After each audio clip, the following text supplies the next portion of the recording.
अस्सलामुअलैकुम दोस्तों, मेरा नाम है असद रहमान और आप देख रहे हैं ऑल अबाउट इन्फो चैनल। दोस्तों, आज की इस वीडियो में मैं बहुत ही अच्छी मेडिसिन लेकर आया हूं जिसका नाम बेटनीसोल है और इसका फार्मूला बीटा मिथासोन है और ये 0.5 mg की टेबलेट है। दोस्तों, अगर हम इसकी कंपनी की बात करें तो ये GSK की बनाई गई टेबलेट है। और अगर हम इसके एक बॉक्स में स्ट्रिप की बात करें तो इसके एक बॉक्स में 5 स्ट्रिप होते हैं और हर स्ट्रिप में 4 टेबलेट होती हैं, मतलब कि पूरे बॉक्स में 20 टेबलेट होते हैं। दोस्तों, सबसे पहले हम इसके यूजेस के बारे में बात करेंगे। दोस्तों, ये एक एंटी इन्फ्लामेटरी स्टीरॉयड मेडिसिन है जिसको आप बहुत सी डिजीज़ के लिए इस्तेमाल कर सकते हैं, जैसे कि ब्रोंकायल अस्थमा। अस्थमा एक डिज़ीज़ है जिसमें आपका एयरवे सांस की नाली तंग हो जाती है, जिसमें स्वेलिंग हो जाती है, तो उसमें आप इस टेबलेट का इस्तेमाल कर सकते हैं।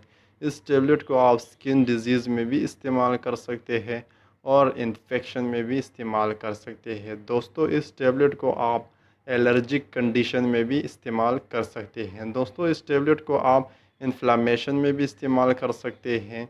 दोस्तों, ये फ़ोटो सेंसिटिविटी के लिए भी इस्तेमाल की जाती है। इसका मतलब है कि अगर आप ज़्यादा टाइम धूप में घूमें और आपका सारा स्किन रेड लाल हो जाता है तो भी आप ये टेबलेट इस्तेमाल कर सकते हैं। दोस्तों, इस टेबलेट को ज़्यादातर स्किन के डिज़ीज़ के लिए इस्तेमाल किया जाता है और इस टेबलेट को अगर आपका गला ख़राब हो तो भी आप ये टेबलेट इस्तेमाल कर सकते हैं। 2 टेबलेट नीम गर्म पानी में डाइल्यूट करके उस पानी से गरारे करें, इंशाल्लाह फ़ायदा होगा।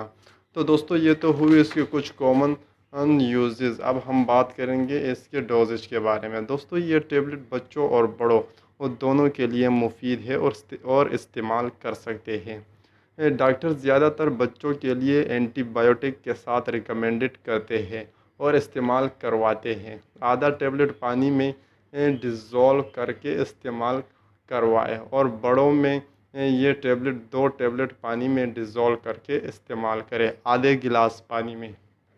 तो दोस्तों, अब हम बात करेंगे इसके साइड इफ़ेक्ट के बारे में।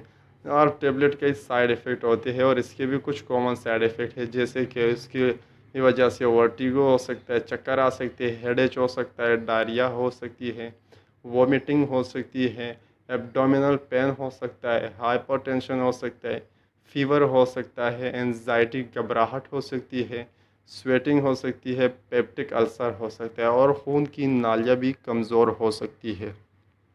तो दोस्तों, अब हम बात करेंगे इसके कुछ वार्निंग हैं, जैसे कि हाइपरटेंशन के पेशेंट इसको इस्तेमाल नहीं कर सकते और एपिलेप्सी वाले पेशेंट भी इसको इस्तेमाल नहीं कर सकते। इस टेबलेट को प्रेगनेंसी में भी इस्तेमाल नहीं किया जाता और ब्रेस्ट फीडिंग फीमेल के लिए भी इस्तेमाल नहीं करवा सकते आप। डायबिटीज़ के पेशेंट को भी इस्तेमाल नहीं करवा सकते, लिवर फेलियर के पेशेंट को भी इस्तेमाल नहीं करवा सकते और किडनी के पेशेंट को भी इस्तेमाल नहीं करवा सकते। और न्यूनेट छोटे बच्चों को कहते हैं जो कुछ दिन या कुछ हफ्ते के हो, उनको भी इस्तेमाल ये नहीं करवा सकते। तो उम्मीद है दोस्तों, आज की ये वीडियो आपको पसंद आई होगी। अगर पसंद आई है तो प्लीज़ वीडियो को लाइक करें और मेरे चैनल को सब्सक्राइब करना ना भूलें। तो चलो दोस्तों, इसी के साथ इजाज़त दीजिए। अल्लाह हाफिज़।